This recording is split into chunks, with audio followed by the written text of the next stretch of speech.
This is Phantom Electric Ghost, and we're live on the air with Kirsten Rudberg for the first time. You're an author, podcaster, screenwriter, clergy producer, and I do want to thank you for joining the Phantom Electric Ghost podcast. How are you doing tonight?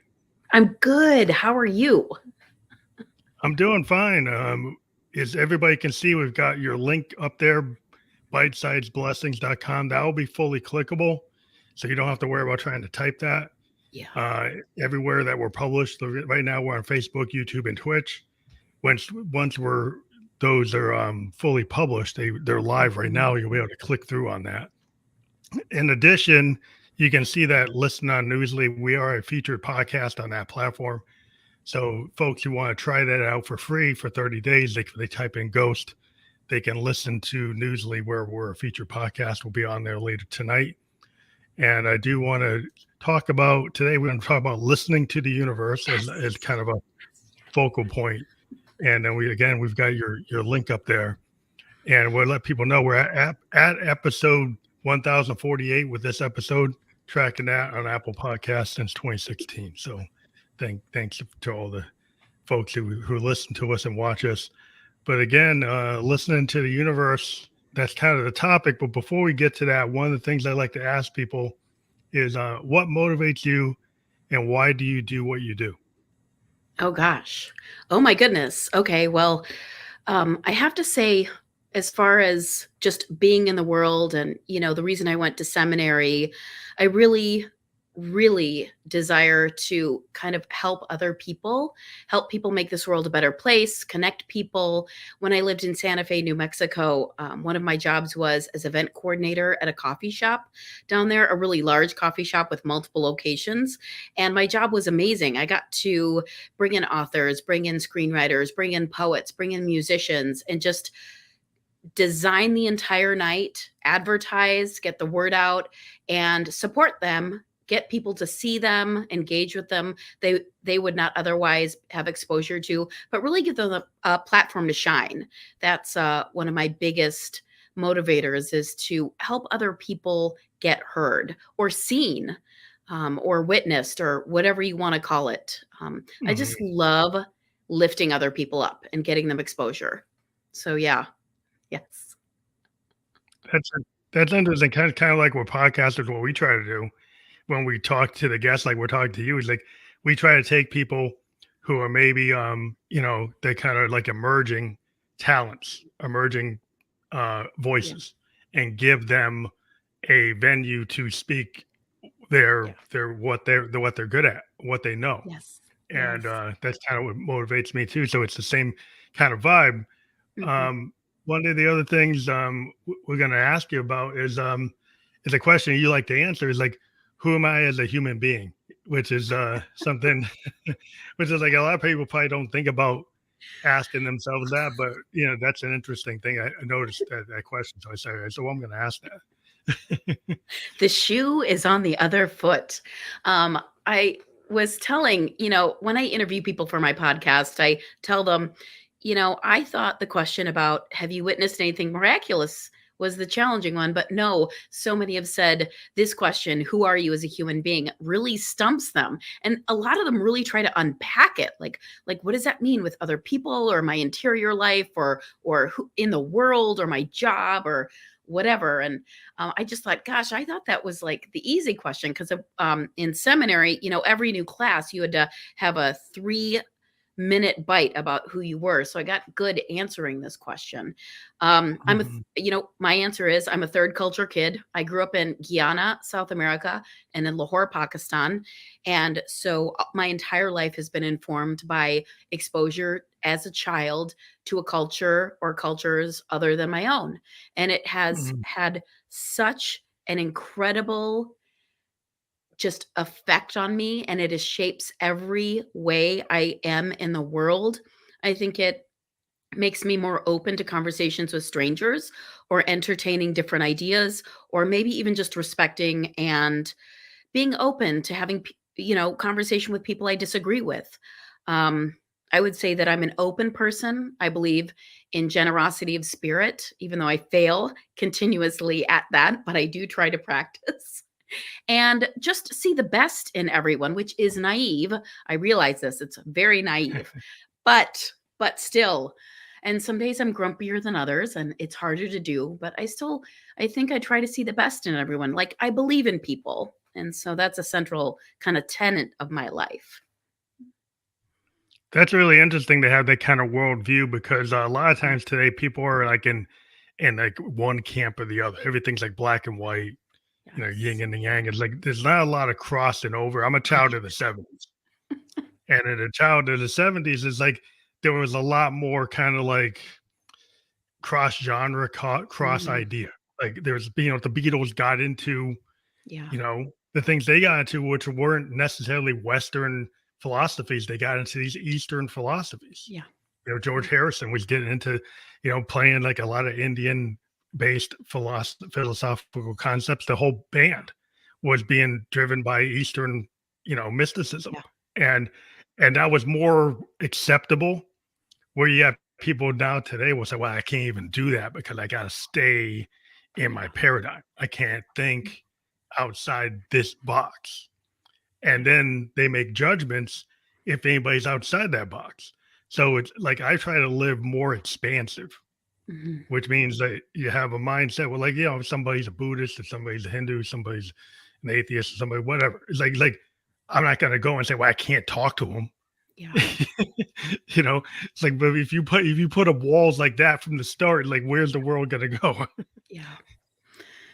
Absolutely. And I mean, it's interesting, they have a different religion in Guyana and South America than they do in Pakistan, and I think coming back to the States was really horrifying for me because I went to a school with kids from all over the world of like every color, religion.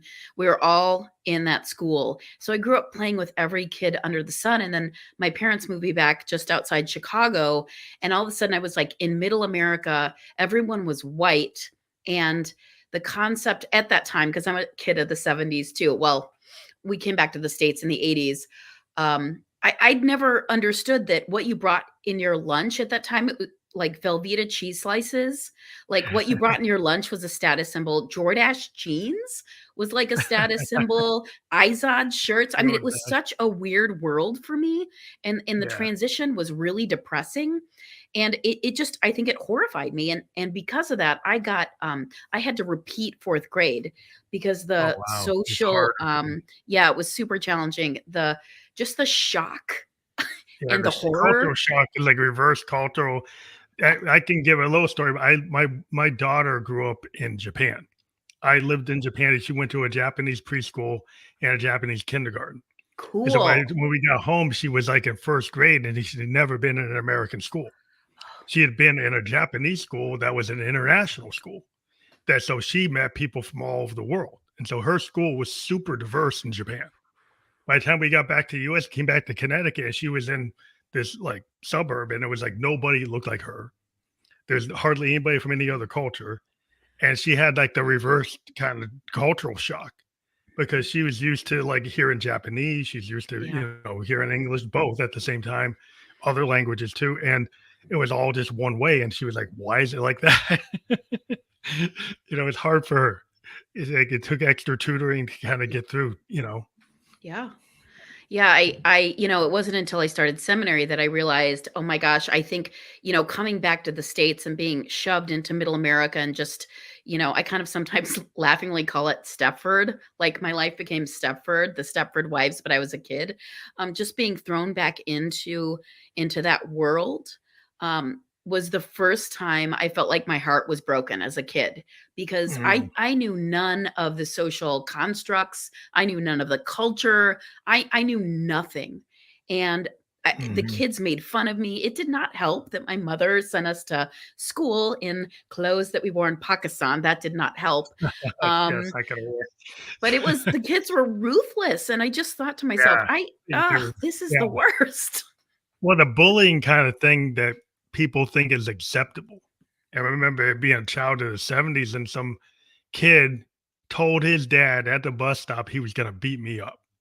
And the dad said, "Go on ahead and do it." So it's like, so when you have a parent that says, "Yeah, that's a good idea," it's like, well, okay. you're already like going down the wrong road. So like if you the problem is like people say, oh, these people they've got these good like intentions. Like I was living in a neighborhood where there are a lot of bad intentions, right? There, so and so people weren't as like all American, apple pie like they say. Right? There was other things going on, and there was a lot of bullying, there was a lot of intolerance, Mhm. and people don't want to talk about it. But the fact is like okay, category you might not experience it, so you say it's okay. But if you're in a different group, if you happen to be the kid who's a little bit like oddball, they're all wearing different clothes, having a different experience, you can get put into that other category really quick, and you'd be surprised. And then you're like, wow, this is a different experience than what I expected. Yeah, and kids can be just as bloodthirsty as adults. It's so weird how, to me, because again, I said one of my main things is I love meeting different people. I love entertaining. The world is so polarized now. The United States is so polarized now, but I really work on having this belief that everyone, no matter what their, worldview or their political slant or what have you, really there's shape for people to be friends, and in that way, and that kind of being friends or sharing a meal or whatever that looks like, maybe you get to know about someone else, and maybe you hate them a little less, and that's kind of, I mean, my Yeah, childhood, it's just, having that experience and coming back here, I think really changed me forever, for wanting people to get along and maybe give other people a chance, kids a chance. yeah. Well, the thing is, they have that kind of open door, and there's a certain level of vulnerability that you have to have, because if you have like the first experience that you get with somebody and they're immediately not nice, well, it's hard to be kind of like kumbaya when somebody's not nice. Well, if somebody's being a bully, it's hard to kind of, well, bully's going to come over for breakfast. It's like, yeah, if he's going to put me on the floor, I don't know if I want him over for breakfast. But like the idea is like, okay, turn the other cheek, try to have breakfast with the bully. But it's just the mindset is like try to win over by trying to do stuff. Like you get into sports, like when you're boys club is like, oh, you prove you can do the football, you prove you can do the basketball, you prove it. Then suddenly they start to like you, right? So and sometimes you have to win them over. Sometimes you have to sacrifice, you have to work harder, but you have to be willing to do that like harder thing, and rather than like saying, forget it, right? I mean, there were lots of times when I was a kid where I got knocked down, and I mean, like I said, it did nothing for my popularity that I had to do 4th grade again because, everybody was, what's the rumor? That I'm not smart, that I can't hack it, that I am a loser, and that took multiple years for people to forget about. But it was necessary because when we were in Pakistan, I was first day on campus at the school, and my dad was walking me to class, and he said, so do you want to be in kindergarten or first grade? In kindergarten, I had no idea what that meant, and it sounded scary, and it was a word. And then first grade sounded like winning, #winning, because you're Yeah. number one. Women, So I said, let's number go one, to yeah. first grade. So I was too young Jump. for everybody, You like jumped. Oh, maturity you jumped wise. right into it. Oh, wow. Yes. It God. wasn't explained to you like what the like maybe you need the preschool, kindergarten Yes. kind of start Yes. there. Can you jump ahead? You kind of skip in a grade, but Yeah. we don't know. We're kids. We go with what sounds good. The first sounds good, Yes. but I think like living overseas, that really changes your mindset, right? It's like Oh yeah. it's a mindset. It's Yes. kind of this Mhm. multicultural, Yeah. Oh, multi-language kind of situation where mhm.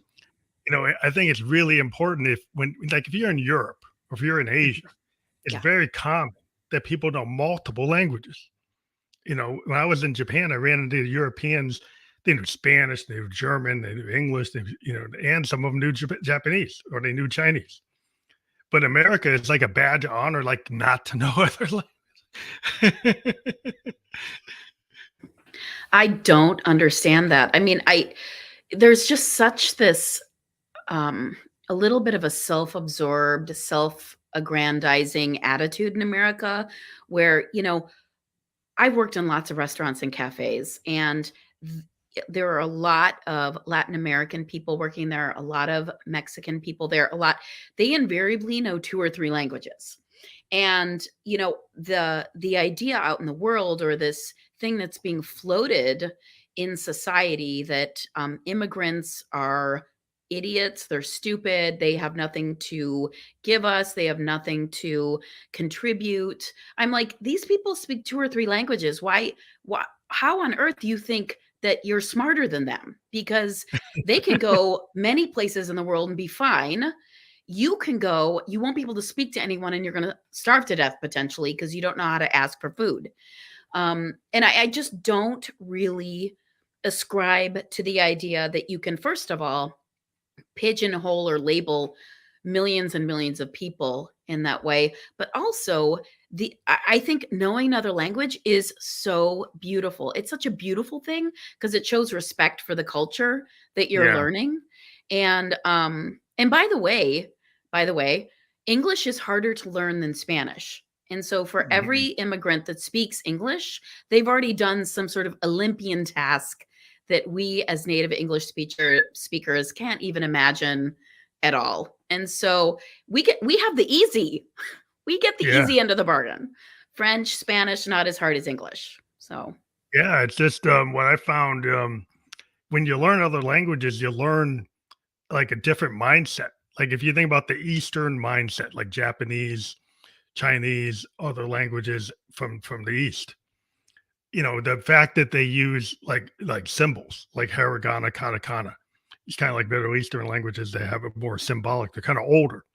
They're older forms of language that have symbols that actually are like pictures that represented ideas. Like in Japanese, the kawa, it looks like a river. It's a kanji and it looks like a river. And some of the kanjis for trees and stuff, they look like trees because it goes back to like original, really old humanity. It was like, okay, we're gonna make this language actually represent the world. And so when you get into languages like that and you see these symbols, they have these really deep meanings that are beyond like the 25 letters of the alphabet. And so it gives you a different world perspective.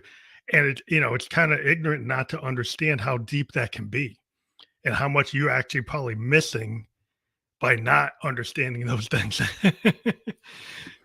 well, and the idea of that is so beautiful. It's so gorgeous to just think that and I think also of Mayan hieroglyphs, and just, how much meaning they could pack into one little glyph, depending on what they Mhm. added or they took away or how they wrote it.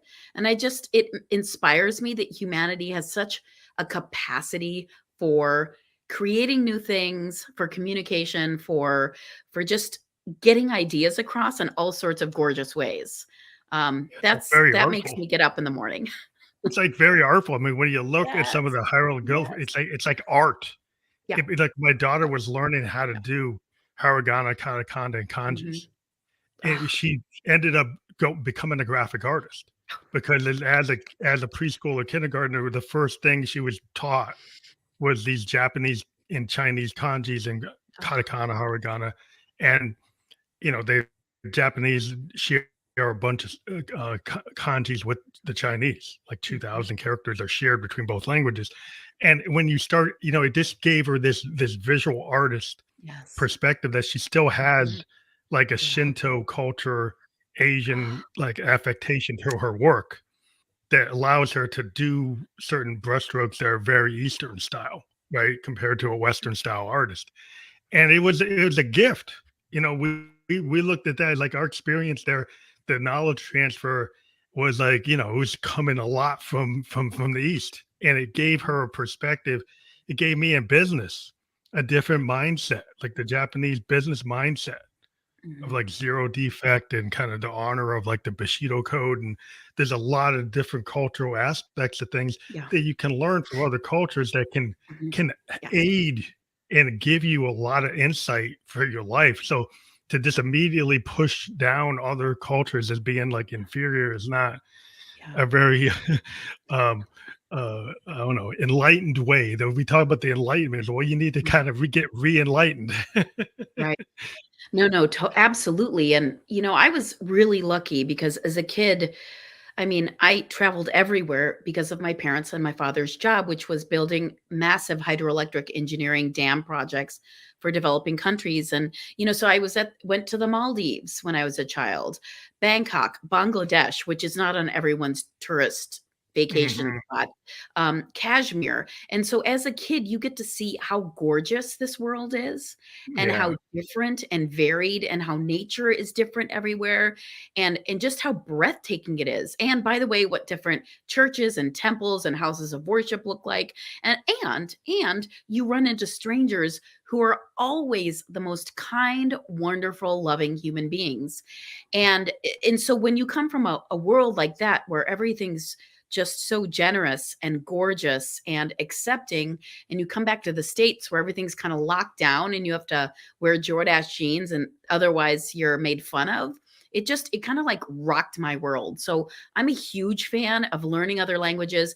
Your daughter can do that work because she has been able to incorporate with her consciousness multiple ways of being in the world, and she assimilates it all into one cohesive story while she's working. And I mean, growing up overseas is like the biggest gift you can give your kids, honestly. Yeah. Yeah. We felt it was like, we were looking for a way when we were in the States Mhm. to get my daughter into a really good preschool. And then we got this opportunity to go to Japan. It was like Oh, a bigger advantage than we even thought because we were just going to put her into some private okay. preschool in the States before we went. And then we're like, wow, the fact that we were able to go to these Japanese schools, it was just like it is exponentially bigger benefit Yeah. than what we had thought we were going to do. Yeah. And it's just interesting that, like, when you start to look at like creativity and just the connection to the world. Like, if you just didn't like looking at Mount Fuji or Yeah. going to an onsen in like in the parts like of Japan that have like the mountains in the colder weather and looking at the snow monkeys and stuff. There was this amazing things I could end up go to Kyoto and see everybody wearing the kimonos and just like the temples. It's like Mhm. and in the tech and in the kind of cross thing, there was all this ancient stuff and then Yeah. really super modern stuff Yes. in the same spaces. And Yeah. we're like, that was so that how they thread the ancient with the modern was just Mhm. incredible. Yeah. And I just was like blown away every time I was in Tokyo or any part of Japan. Yeah. And it to me it was like a universal experience. It was like I felt like I'm getting in tune with this like Yes. muse or something. It was just felt like there was a lot of energy. Oh. I just felt the energy of such a big city like Tokyo, Mhm. and just to be in that city, it was a blessing to me to Yeah. be there, and how I was treated. I was treated like a guest at like very wasn't like people throwing stuff at me, yelling Mm. at me, telling me go Yeah. back home. Yeah. And it's like Americans should like kind of look at the tree like you maybe assume if you go somewhere somebody's gonna do that, but my Japanese friends that come to the US is like they didn't get treated the way I was treated in Japan. Yeah. you know? Yeah. Yeah, that's such a shame. One of the things that's always affected me is, in Lahore, we lived in a gated compound and didn't really mix, but we would go travel places and do things and, go to the Taj Mahal or whatever, go out on the streets, not very often, but one of the things that was the most powerful thing for me was going out on the streets. The level of suffering and poverty that I saw was, Mhm. as a kid, was so breathtaking and made me really aware at a young age of how privileged I was, like beyond privileged, that I didn't have to worry about food. I didn't have to, and we're talking about kids with like insane deformities and missing limbs and every single person, no matter what situation they were in, were so kind and welcoming. And they didn't begrudge the fact that I was privileged. They just were there and kind and generous and welcoming. And I just think about your experience as well, right? I mean, it sounds like you had that incredible experience over there that was so similar, but then yes, you come back here and it's a very different story. So yeah. Yeah, I mean, I live in New Hampshire, totally a totally different type of society, a lot Yeah. less diverse. Yeah. And I live well here, but it's just like it's not the same as what I was doing in Tokyo Right. at all. Like Mm. it's not even the same as New York or Boston. It's like the just the kind of openness Yeah. and the willingness, just to be able to. I had friends from Australia and Mhm. Germany and China, and you could go to Hong Kong on the weekend and come back. You could go to Yeah. you just had this kind of international perspective Yeah. that I don't know if a lot of like Americans can even get themselves in that frame. Yeah. If you just think like Oklahoma is the best place in the world and you're never going to go anywhere else, that's fine. You can believe that, but like Mhm. you're missing a lot just to Yes. to not understand the world. And the world is so because of the net. I get to talk to people through this Yeah. from all over the world. It's Mhm. kind of like I was in Japan and kind of why I do it Yeah. because I kind of miss that cosmopolitan nature of Tokyo. So I try to, replace it with the way to connect with people that gives me the same connection Yeah. in a Oh, virtual yeah. way. But yeah, I find it necessary. Like I wonder if you like you do what you do to try to connect with a lot of people. Is that because you were overseas? You feel the need to try to, connect as much as you can. Oh, yeah. I mean, I think part of the reason I do the podcast, which has had every kind of human you could ever imagine. I mean, you'd think it's called Bite-Sized Blessings. I basically ask people if they've ever witnessed or experienced something that was magical or miraculous. You'd think it'd be a religious show, but it's not. I've interviewed atheists, I've interviewed agnostics, I've interviewed religious people. I've interviewed people who were like, I don't know what I am. But, part of it was I went to seminary at a very liberal school in Denver, Colorado. And a lot of my cohort were LGBTQ plus clergy and just Mm, trying and there were also, I'm a panentheist, so I don't have a prescribed religion, but there were Mormons in seminary. It's like truly evangelicals. They all came to this school. It was very inclusive. And I just saw and witnessed, I mean, besides of what I saw as a kid, seeing the struggle of just being LGBTQ plus and trying to be a clergy person and what that looks like in the world. And I just thought, here's mm, another thing that I haven't experienced. And these people are experiencing it. I respect them. I like them. And I just thought, you know what? I just really want people to get to know each other, like because I really feel deeply that that is one way that we can introduce each other to each other in a safe space. So that's what the podcast is about. It's about bringing in guests, bringing in people listeners might not otherwise meet in their everyday life, hearing their stories, getting to know them, and thinking, oh my gosh, they're not that different from me. They're not that odd. They're not yeah. strange. They're not the devil or whatever. And I had a review that was sent to me that said, even though I don't agree with your guests, you really get to the heart of who a person is and you show their humanity. And I was like, that's it. That's what I'm doing. Yeah. Well, that's cool. They were able to get somebody to actually appreciate and not just immediately shut you down Yeah. because there's such a tendency today to people to want to be like in the box. Yeah. They have like truths that they believe that they have beliefs that they think are truths and they kind of been taught kind of top down.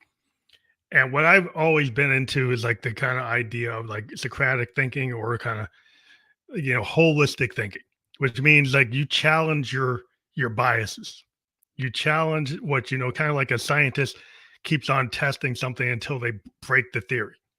Because like something is like they're not going to be totally tied to it if they're shown evidence there's other things. And so I've always been kind of a very kind of, it's like if you think about it, it's like the whole era of the liberalism, but like the intellectualism of like the Victorian age.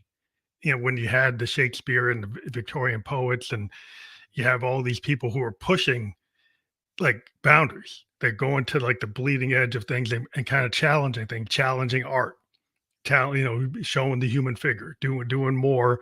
And certain people might say, "Oh, you can't do that. You can't do." But people were just showing they kind of like I don't know. It's just this idea that you can have both sides of your brain operating in the same space. You don't have to be one or the other. You can be like a combination of every inner and outer, mysticism and science, art, religion.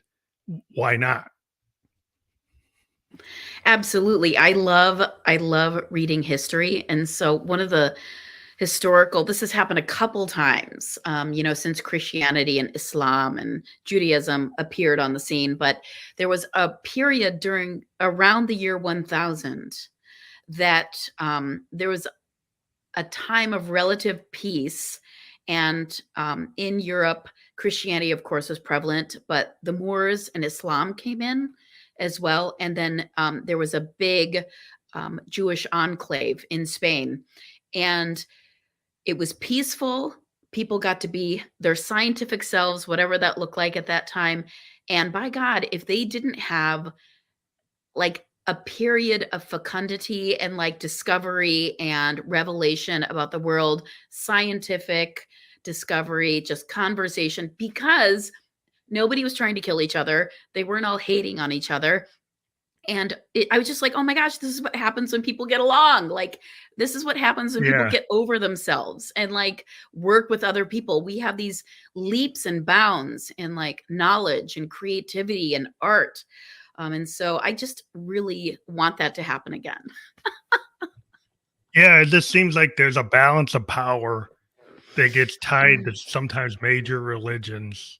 And then people try to control from the top down Yeah. for their own kind of power drive. Because like if you get certain people like, well, they don't want some of this thinking to happen because it's about actually controlling Yes. not just hearts, minds, and body, but property, resources. And so if you get to say that this group of people on this resource are bad people, Yeah.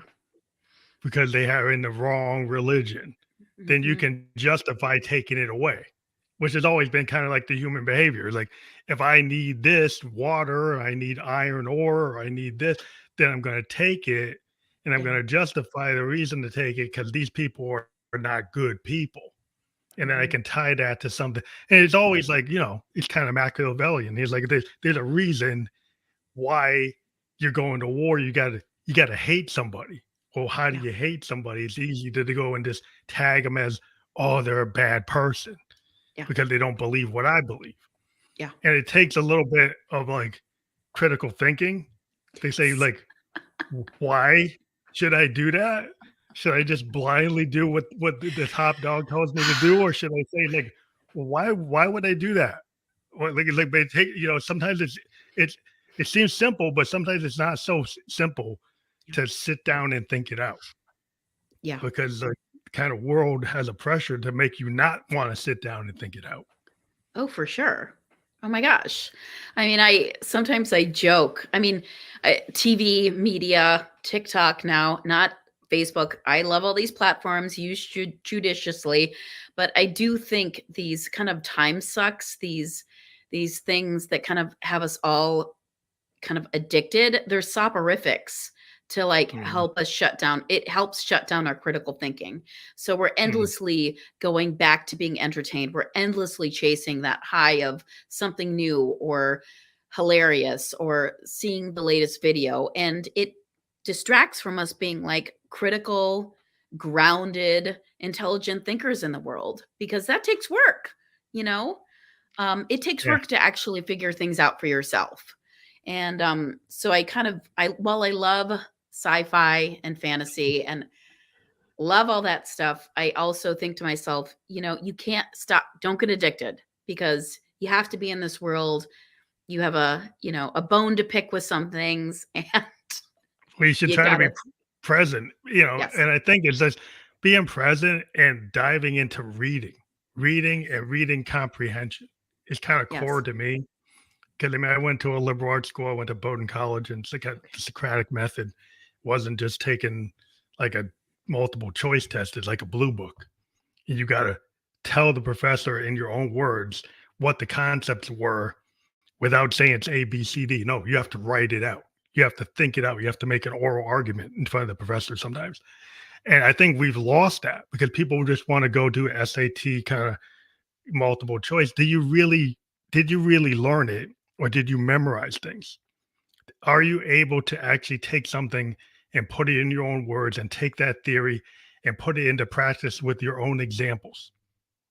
And I think a lot of times we've lost the capacity to take the time to read text, to read, mysticism, to actually understand, read epic poems and not get bored, but actually try to learn the lessons from history. Read something that's a little deep, something that's going to take a little bit from you. It's going to take some time, whether it's spiritual or mystical or whatever.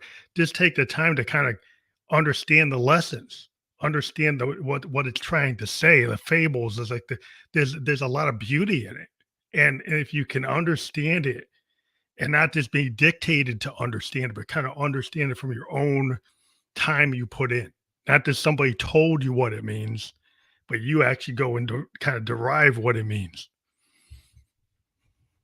I'll tell you a funny story. So after repeating fourth grade, I go into junior high, seventh and eighth grade. I'm still super shy, so scared of everybody. So I end up being in the library 24/7 when I'm at school. So before school, I go to the library. Recess, lunch, I go to the library. After school, I'm at the library. And they had all these tests where you could get points for reading books and answering questions and stuff. And I think it was end of my seventh grade year, the guidance counselor came and took me aside and said, "Oh, we have a meeting with your parents." And I thought, what's happening here? And she brought me to my parents in this room, and she said, "Your daughter is not developing socially at all. She's hiding in the library. She's banned from the library now. So she is forced to make friends." And I was like, "What? I mean, I love the library. I love the library. What are you talking about?" And I couldn't go to the library anymore. And that first day it was horrible. I walked out into the gym where they were having recess, and I thought I was going to throw up everywhere. I was so terrified and so scared because I didn't have any friends. And these three girls were sitting, they were also kind of quote unquote outcasts, and they took me in. And when I always tell everybody that when I graduated from eighth grade, they voted me class bookworm, merited. And then because of what the guidance counselor did, when I graduated from high school, I was nominated class clown. So oh wow. So you got I more learned to social. talk to other people. Yeah, I was in the nerd group. I was in the Star Trek club, 1974. So we're in the Trekkies and we're in the Marvel and DC comics, and I was with all the kids. Like I had a Polish friend, a Jewish friend, and we were all like people were coming down on us. So we were like, I was a black kid, a Polish kid, and a Jewish kid, and we found ourselves as a kind of group. And we, with power in numbers, and then we started doing things that people like, we're going to the comic convention. You jocks, do you know what that is? It's like, and then some people would say, "Oh, maybe that's cool. Maybe we should go try that out." So then people would start hanging out with us, go to the Trek convention, go to comic. So we started getting like a larger group of people. And then video games came along, and we were already on that. And then people was like, "Oh, you guys got Atari? Yeah, we got Atari. We're the nerds. We got it." So, so then we start getting some popularity, but it's like, you start to build up from where you can. Favorite Star Trek series? I like the classic, one with Spock, because Spock to me, he represented like the other. I really could identify with Spock as a kid. Every time I saw Spock, the McCoy coming down on him, talking about you green-blooded alien, like, wow, I saw something very familiar, and I liked how he would respond. And he just always he always blew everybody away. He was stronger than everybody, but he was controlled. He was way stronger than anybody on the ship, and then he's smarter than everybody on the ship. Mm-hmm. And he would take his time, and it's like, yeah, I got the answer. You might not believe it, but I got it. Mm-hmm. And I'm smart, and I'm more powerful than you. I'm more smart, but I'm actually going to be kind of sedate and not overplay my hand. Yeah. But he always could get it done. And I thought that was a cool way to be. And I was like, yeah, I like that. Yeah. Yeah, my favorite is Next Gen with Jean-Luc, just because I was in college when that came out, and it was just so effing delicious and good. I just love it. But the playful, childlike part of me will always love The Trouble with Tribbles. It's like my Oh, favorite because yeah, I it's I like wanted that to happen to me. I wanted to open my closet one day and just have these sweet have little. all those Chuck Berry's bumps around. Yes, yes. It was I such a do. cool science fiction show. Yeah, Yes. it was Yeah. science fiction, but it was like morality. It's like typical Yes. of most science fiction. Roddenberry and Rod Serling, through science fiction, would have these morality tales. Yeah. And so they would say, "Well, Cole, it's on this other planet," but they would actually Mhm. make comments about society. And I Yes. would always love the way that they could sneak it in. And that's why I was like, "Well, that's really cool." Like at Outer Limits, Rod Serling, Gene Roddenberry, they would sneak these morality tales in the science fiction. And then I Yes. said, "Oh, I gotta read about Harlan Ellison and Ben Bova and all these Ray Bradbury." And I kinda got Yeah. pulled into that because I like the fact that they can make comments, even though they're in this futuristic world, Mhm. they're actually making comments about this world. Mhm. Do you still read sci-fi? I read a lot of sci-fi stuff that I'm into, but I mean, lately I've been like diving. I do a lot of music production, so Okay. I've been reading a lot of a lot of biographies of like people like all the great musicians going into like Okay. I'm into the jazz era, so I'm Okay. reading about Davis and Coltrane. So I'm Okay. kind of in that mindset now. Okay. But so I've been reading a lot of like nonfiction, but Okay. biographies of like great artists and trying to Mhm. understand their motivation. Okay. Well, if you are up for sci-fi, best trilogy I've read maybe in my entire life. Have you heard of Cixin Liu? He wrote The Three Body Problem. That's the first title in the Hmm. trilogy. It is so unbelievable. I Oh, mean, I gotta and check it out. it's rare for me to find a sci-fi book or even a series that just rocks my world. Rocked my world. Unbelievable. Unbelievable. We'll have to Yeah, check that out. That's cool. I you like to do. take recommendations. Yeah, that's my 'Cause recommendation. I was in when I was in high school and junior high and college, I was into like a lot of that, but I kind of moved into other things now. But yeah, I think it's just amazing like what you were able to learn from the seminary and from your Yeah. international experience. And one thing I always try to ask is like what are like some key lessons from living abroad, like a core lessons that you could kind of relay to the audience? Gosh, I mean, number 1 would be I know nothing. I know nothing. And I mean, and that's so true. I don't know anything. I mean, I do know some things, of course, but when you go to another country or you're faced with someone who's really different or a culture that's really different or a religion that's very different, I mean, I I had to just accept I really do know nothing. I mean, this world is full of things that I know nothing about, and just having humility around being in other people's spaces and places, Mm, is a big thing for me. I would have to say that is the biggest, but also, to the big thing is like this world is an enchanted and wondrous place, and there's a beauty everywhere, like everywhere. mhm. And whether it's someone's art or it's the way someone's house looks or a song that you hear, or if you go to another country, like the way they build their houses or how they use local materials, like there's so much gorgeousness in this world. Yeah. That's the other thing, so I'd say those two things. Yeah. I remember, like, food for me was like, wow, like, Oh, I got into seafood in a way yes. that, Oh, that's totally different than, like, if you s- don't live in a place like a Japan or Hong Kong, right. is there an appreciation for that type of food. But, yeah, I mean, you get a different it's not just hamburgers and hot Yeah. dogs and steak, T-bone steaks, Yeah. it's like it's some other stuff. Yes. I'll But always have like, sorry, just Indian food. That does it for me, but that's oh, because of my yeah, hey, childhood. bro. So yeah, Yeah, yeah. yeah, So that's just something that stuck with you, yeah, and you still got totally. the taste for that. Yeah. And maybe this is another question we've been asking is like, what are 3 things, that folks should know about you that maybe they wouldn't expect?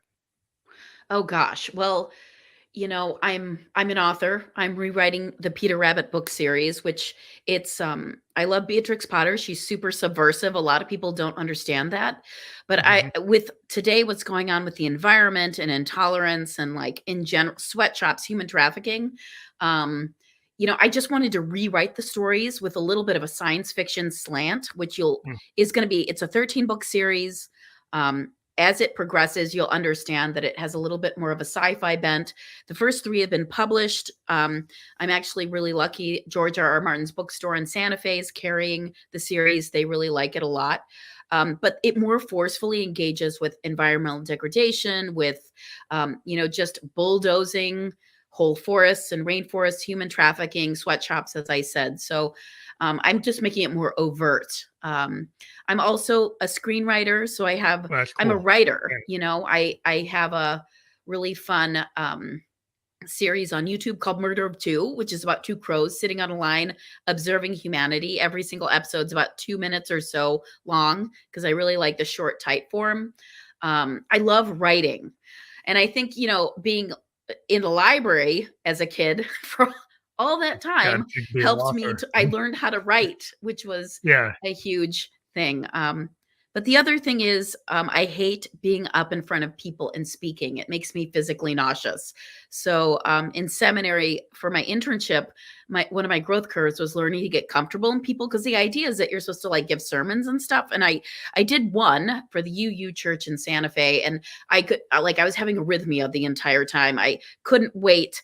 And at the end, so many people came up to me and they said, "Oh my gosh, great sermon, great sermon. But next time, please slow down," because I was Oh, it's just time to so finish. fast. I was You like, might want to get out of there. yes, yes. And then COVID hit in the middle of my internship. And so I didn't have to do it anymore. And I was like, I'm going to pretend like I'm not super excited about this.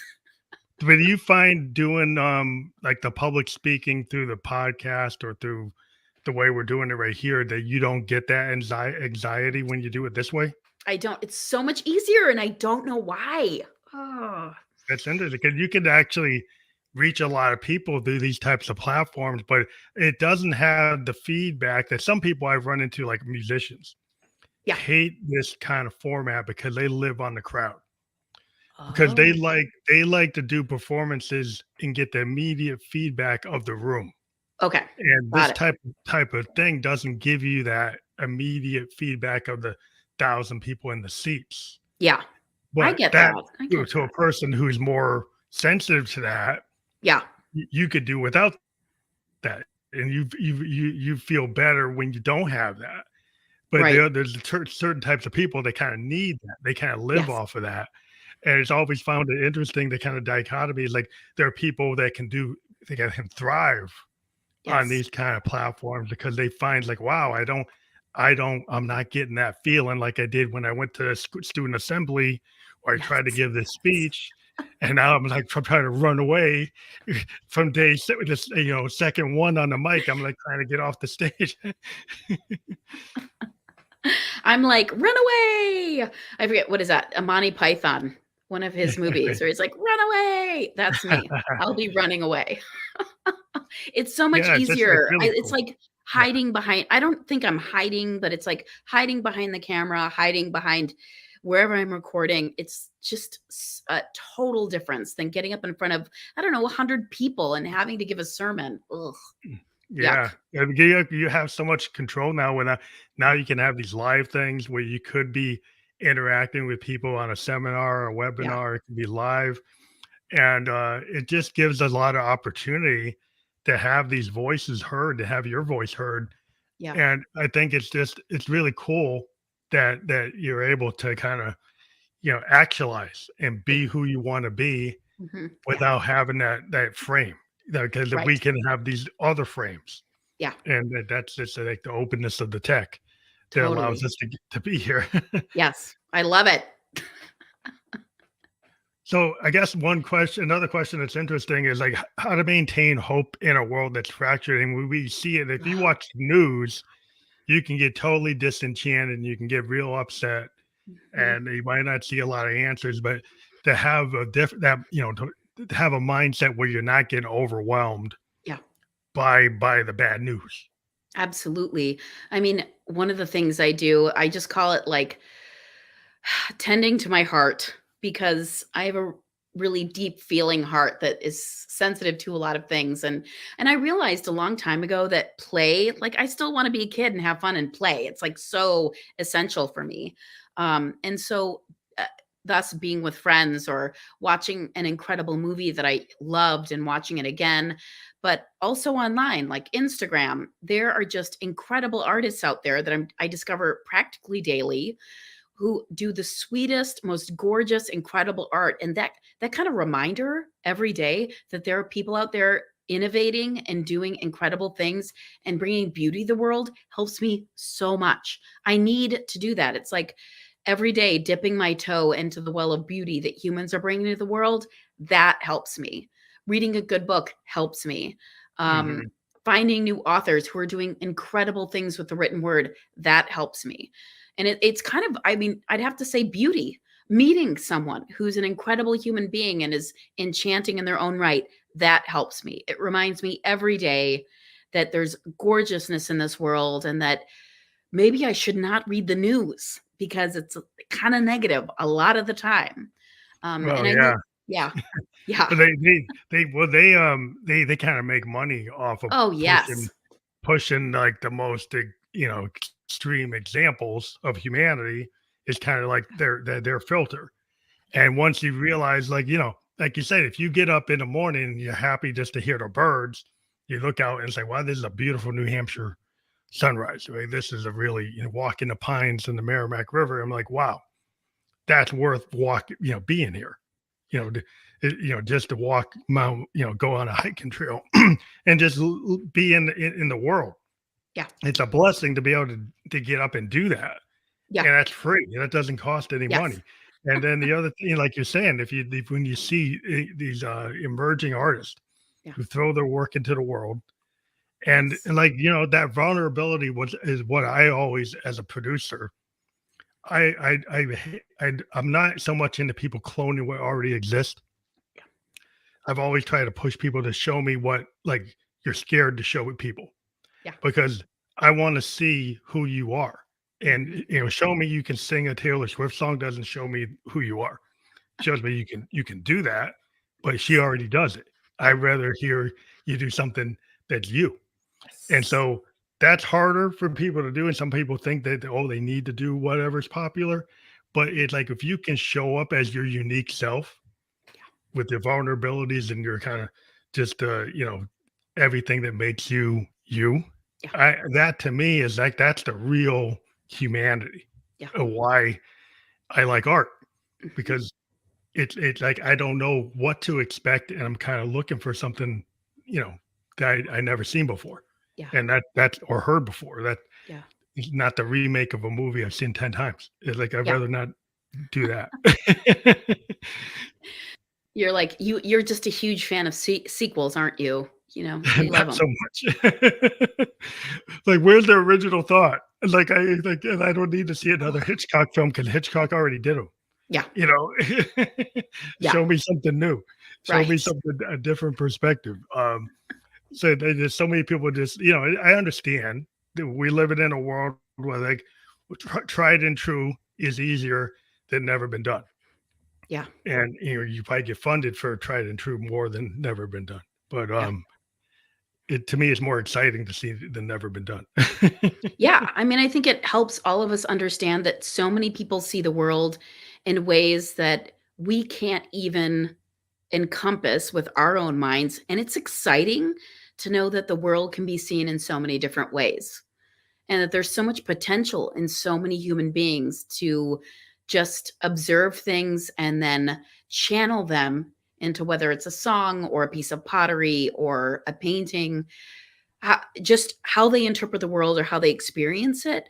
I think that's what's exciting about this Yeah. place. So yeah. Yeah. And like when you live overseas, you can just see it Yeah. Oh, everywhere. for sure. You're just walking on the street and you see the Yes. artisans on the street, Yeah. the street vendors with all this unique stuff. Mhm. Like, not like we live in like kind of Walmart world, Target world, where you go to other countries, like you go out to the street market and see all this like pottery, all these handmade things. Yeah. And it's like, Mhm. wow, that was so cool Yeah. to walk in different parts of Asia, to see Yeah. that creativity.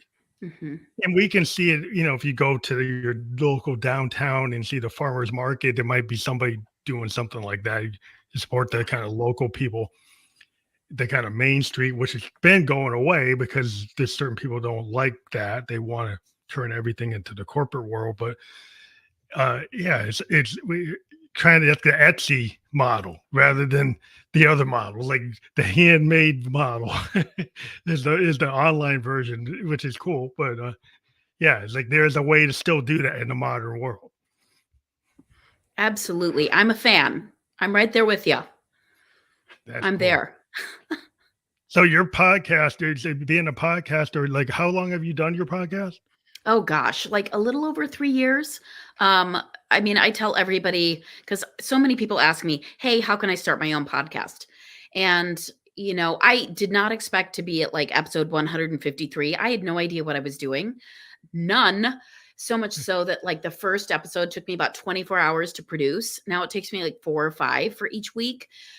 But honestly, it's and then I just think to myself, they don't really know how much work it is. Like I know that they don't know how much work it is. Yeah. Um, it's a lot of work. I literally had no concept of what I was doing. I don't even know why I had the audacity to think that I could do a podcast, except that I just wanted to hear these people's stories because everybody would, I mean, my whole life, people come up to me and they're like, I got to tell you about the weirdest thing. This weird thing happened to me, and I have like no one else to talk about it with. And so that's kind of the genesis was I loved the show Spooked, which is an offshoot of it's on NPR, I do believe. And it's Mhm. basically people call in and talk about their ghost stories. And I thought, Oh what's wow. weird is like everybody always talks to me about this other weird stuff that happens. I bet there's an audience for this. And have a master's of divinity. I went to seminary, so I have the street cred. And thus the podcast was born. And the essence of the podcast is to hopefully introduce people to each other, as I said, but to just remind people the world is a magical place. There are good things and good people happening out there. And yes, it might suck, or the news cycle might say things are terrible, but there's always someone who's saying things aren't. And that's hopefully they're going to tell their story on my podcast. So, yeah. Well, I think it's great to have these forums that to kind of dive into things that you think are important. And everybody has their own perspective on the voices they think people should hear. And Yes. that's all what podcasting to me is. I started it. Somebody found me, Mhm. a couple of years, back in 2016, and it was just a way to talk about music. Yeah. Me and this guy named Rock Tunes, we just started talking about music and we like music.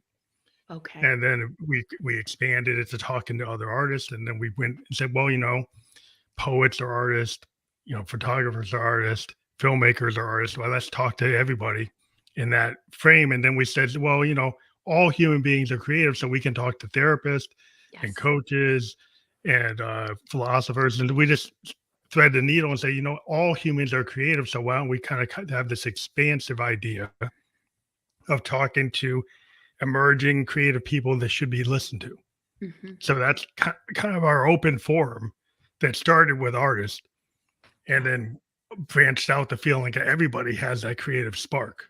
So I think, yeah, I mean, the podcasting is a great way Hmm. to communicate, especially for people who might have had trouble, like you were talking about, like you Yeah. did not feel good about giving that public speech, and then you find yourself in a public forum able to make an impact. It's just beautiful the way these this forum has become. I think I really look forward to the future of this format because I think Yeah. it's very powerful. It allows It people to do is. remarkable things. Yes, absolutely. And I love science fiction podcasts too. And so, there's nothing I love more than just the egalitarian nature of it doesn't cost a lot to put your show up on something and have it available all over the world, depending on what platform you use. It makes storytelling or just getting your idea out there, talking to other people very accessible. And I just that's what I appreciate about it. It's a generous space for lots of people. So yeah. Yeah, and you're able to do these long form in a world that is so short form. Yes. In a world that's got attention span 30 seconds, 90 seconds, 2 minutes, they were able to do something that has a wider frame. Get some big podcasters, they go 3 hours. So you can go anywhere on this perspective. We do an hour, but some people do 15 minutes, 30 minutes, but it's a longer form than what we see in social media typically. Oh, And yeah. I think it just gives you the ability to dive into something like we did tonight. And I want to let people know again that bitesideblessing.com, that'll be fully clickable and people connect with you there. Maybe before we leave, you can say if somebody clicks on that, what do they find there? You'll find a list of my episodes, a list of my guests. You'll find the other projects that I'm working on. I have a treasures page where, books, media, music, art that I think people might be interested in that makes them happy or where they'll learn something. And just a little bit about me. Yeah, pretty simple. Cool. Well, I Yeah. want to thank you for being a guest on the Family Electric Ghost podcast. It always comes by, goes through, and we get through it faster than I ever expect. But I do thank you and appreciate that you took the time to be on the show. And we will get this out to the wider audience. We're on all the major platforms that podcasts can be listened to or watched, and that will be available to your audience by tomorrow. We were live on Facebook, YouTube, and Twitch. And thank you very much for being on the show. You're the best. Thank you so much.